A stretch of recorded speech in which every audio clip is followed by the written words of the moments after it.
sebelum buka usaha sebelah itu usaha frozen food saya. Di usaha frozen food itu saya bahkan kemarin tuh di Pelaju buka ruko 3 lantai itu. Tapi cuman kemarin itu memang dari pelajaran untuk bagi saya sendiri juga sih, pelajaran untuk saya itu terlalu percaya sama orang lain gitu kan. Jadi ya barang-barang saya itu minus, jadi gitu kan, banyak dimainin lah sama ini pegawai saya gitu. Saya ngedropnya di situ, pilot situ. Saya itu kalau mau ditanya total kerugian itu sudah sampai ratusan gitu, di situ. Kalau kata orang kita usaha dari nol, kalau saya usaha dari minus malah berangkatnya. Tapi alhamdulillah sekarang sudah membaik gitu kan.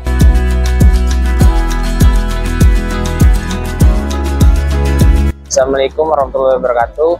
Perkenalkan, nama saya M. Robi Anggara. Usaha yang saya tekuni ini bernama OD Seblak. Untuk lokasinya itu di Lemabang, di dekat pasar Lemabang. Kalau Seblak ini didirikan dari tahun 2021. Cuman kemarin itu sebelumnya di lokasi di Pelaju. Cuman karena lokasi di Pelaju itu kurang strategis, kami terpaksa yang di Pelaju pindah ke PIM Mall. Setelah dari PIM Mall baru buka yang di sini, yang di Lemabang. Yang di Lemabang ini kebetulan masih baru, masih seminggu lah. Kalau outlet itu ada 3. Yang pertama sekali itu ada di Lembung Gajah di Punas. Nah, yang kedua itu di PIM Palembang Indah Mall. Yang sebelumnya itu di Pelaju, pindah dari Pelaju. Nah, yang ketiga yang ini, yang di Lemabang. Kemasan untuk outletnya itu tergantung ya, beda-beda. Kalau yang di PIM itu range-nya kalau untuk hari biasa mulai dari 1,3 sampai 1,7 lah kurang lebih.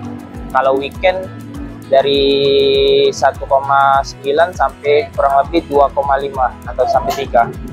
Kebetulan kalau nama usaha ini kan singkatannya OD. OD itu sebenarnya nama saya sama nama calon saya gitu.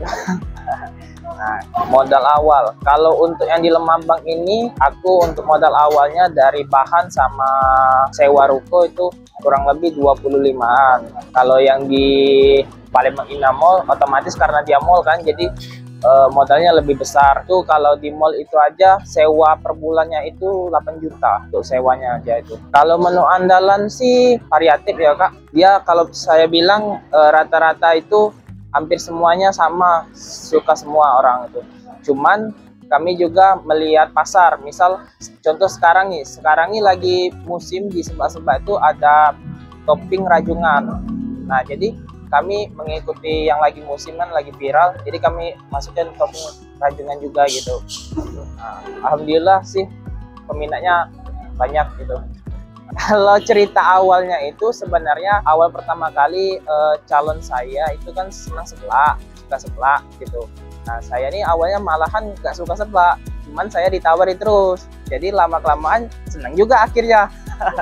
Nah, akhirnya kami berpikir daripada kami terus-terusan makan seblak di luar, kenapa kami nggak nyiptain sendiri seblak? Kebetulan calon saya itu kan juga orang Sunda ya, kan seblak ini juga asalnya kan dari Jawa Barat gitu. Nah, jadi ya di situ kami, oh ya sudah kita coba buka seblak aja gitu. Saya itu udah mulai usaha tuh bareng partner saya itu dari pas masih awal masuk kuliah tuh sudah mulai berusaha. Jadi bukan pas saya lulus kuliah baru mulai buka usaha, enggak, tapi memang dari awal kami itu sudah mulai usaha bareng gitu. Salah satu manfaat yang bisa kita ambil kan kalau kita buka usaha itu kan bisa membagikan rezeki ke orang lain juga kan gitu. Ingin berdampak juga lah sama orang lain, jadi enggak cuman saya aja gitu yang istilahnya kedapatan rezekinya, tapi ingin share ke orang lain juga, membuka lapangan pekerjaan gitu kan. Bahkan saya itu sebelumnya ini kan sebelum buka usaha seblak itu usaha frozen food saya. Di usaha frozen food itu saya bahkan kemarin tuh di Pelaju buka ruko 3 lantai itu. Tapi cuman kemarin itu memang dari pelajaran untuk bagi saya sendiri juga sih, pelajaran untuk saya itu terlalu percaya sama orang lain gitu kan. Jadi ya barang-barang saya itu minus, jadi gitu kan, banyak dimainin lah sama ini pegawai saya gitu. Saya ngedropnya di situ, pilot situ. Saya itu kalau mau ditanya total kerugian itu sudah sampai ratusan gitu di situ. Kalau kata orang kita usaha dari nol, kalau saya usaha dari minus malah berangkatnya.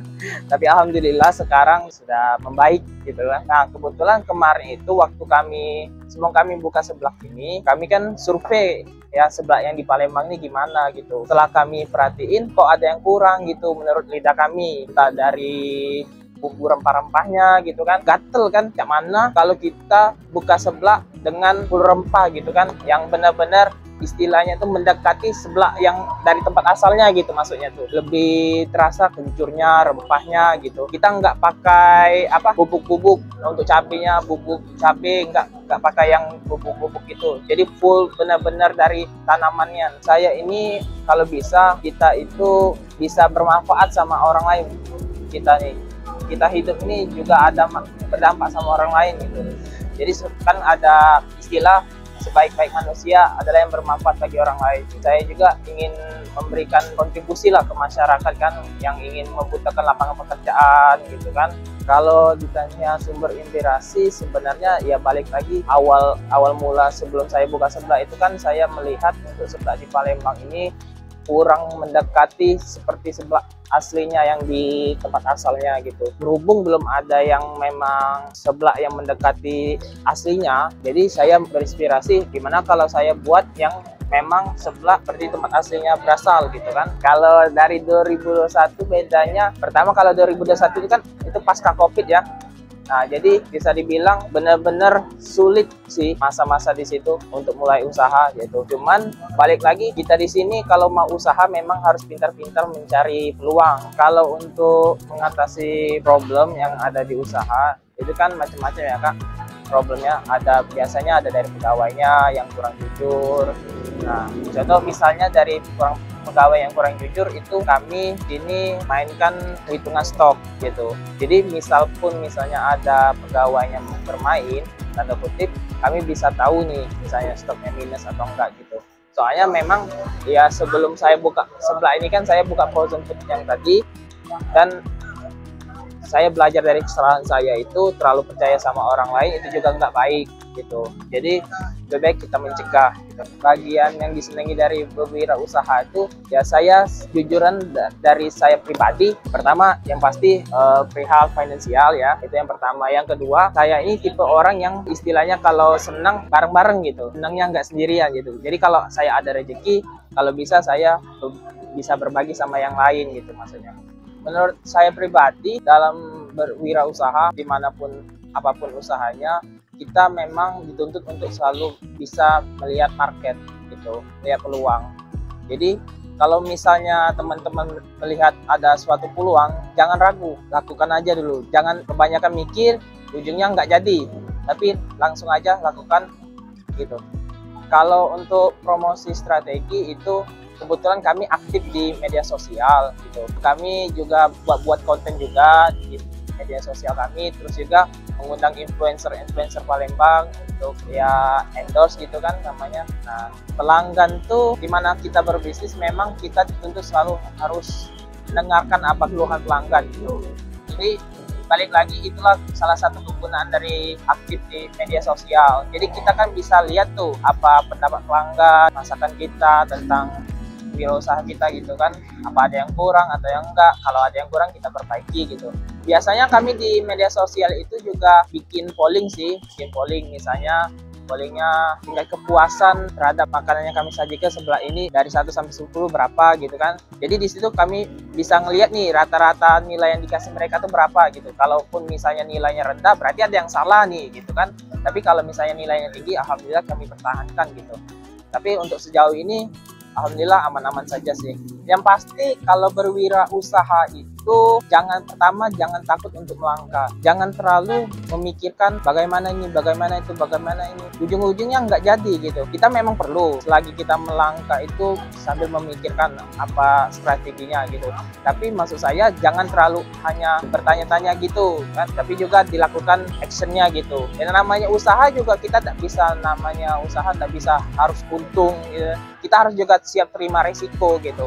Ya itulah makanya kita analisa resikonya, kira-kira resiko misalnya saya memulai usaha ini gimana gitu kalau saya tidak menguntungkan gitu kan resikonya. Jangan sampai kita itu istilahnya susah di kitanya sendiri gitu kalau misalnya tidak sesuai usaha yang kita jalani gitu kan. Harapannya kedepannya saat ini Secara pribadi saya ingin OD Seblak, khususnya nama OD Seblak ini lebih dikenal lagi di masyarakat Palembang, dan cabangnya bisa bertambah lagi sedikit demi sedikit, dan kepuasan konsumen terhadap kami tetap terjaga. Bagi teman-teman yang ingin nyobain OD Seblak, bisa langsung aja datang ke Jalan RE Marta Dinata, Lemabang, di samping Apotik Jitu. Dan bagi teman-teman yang mau kepoin Instagram kita, bisa langsung saja lihat di link di bawah ini ya.